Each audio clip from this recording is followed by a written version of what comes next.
quieter it seems today, at least at this part. And with that in mind, what's going on today? I guess this was kind of interesting with a bunch of stuff which made you think what's going on in the world. How about this first one, where it seems like this video was released, and I guess it's an official quote propaganda video, if that's what you want to say. It shows basically a drone releasing a robot dog, and that robot dog is essentially armed. It's basically by China, from what I gather. Is this more videos to show, hey, don't mess with us?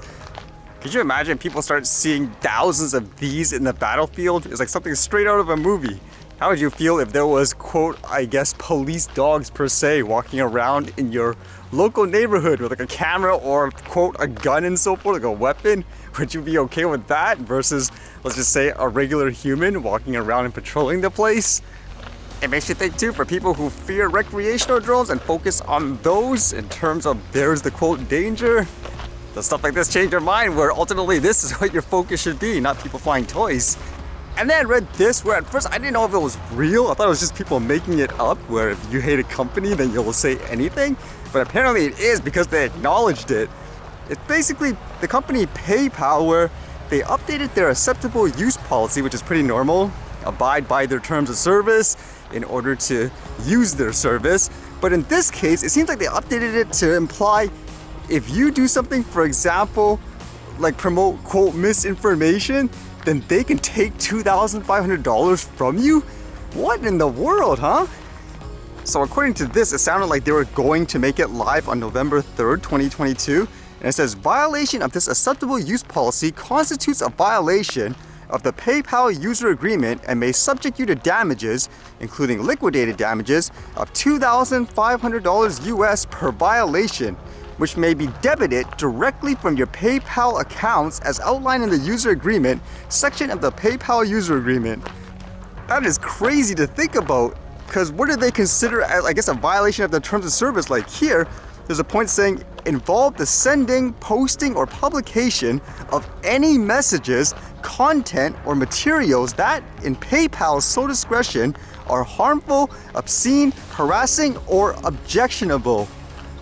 So ultimately, it's if they deem something as, quote, let's just say misinformation, for example, or they don't like it, they can take $2,500 US from your account? How crazy is that? Imagine in recent times too, where there were so many officials who claimed this and that were facts, which ended up not being the case. So can you imagine if a large company like this, they could fundamentally use it to harass and silence people if you think about it, where if they disagree with something, they'll say, oh, we'll just keep taking your money and so forth. Even former executives who were a part of the company before are in complete disbelief. Like this person here writes, it's hard for me to openly criticize a company I used to love and gave so much to. But PayPal's new AUP goes against everything I believe in. A private company now gets to decide to take your money if you say something they disagree with. Insanity.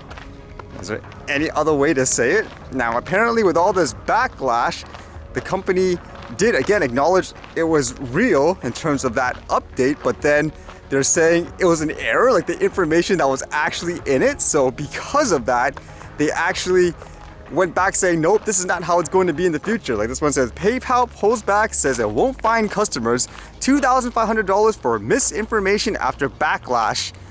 It makes you wonder, would they have went with this if there was no, quote, backlash? Holy crow, this is crazy. It goes to show again, for all those people who say, yes, censor this guy, that guy, etc., just because you don't like them or their opinion. This is going way overboard. What is going on with these companies and all these censorship and stuff like that?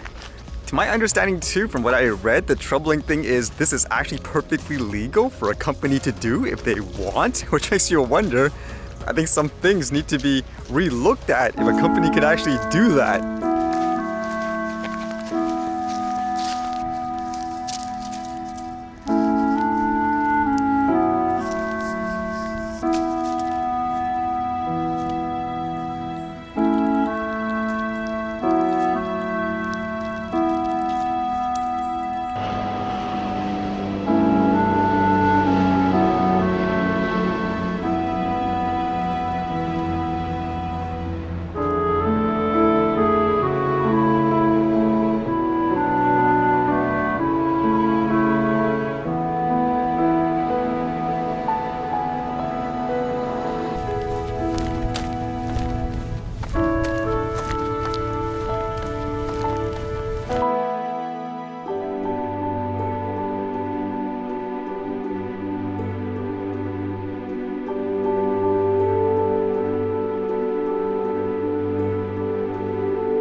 See you guys later.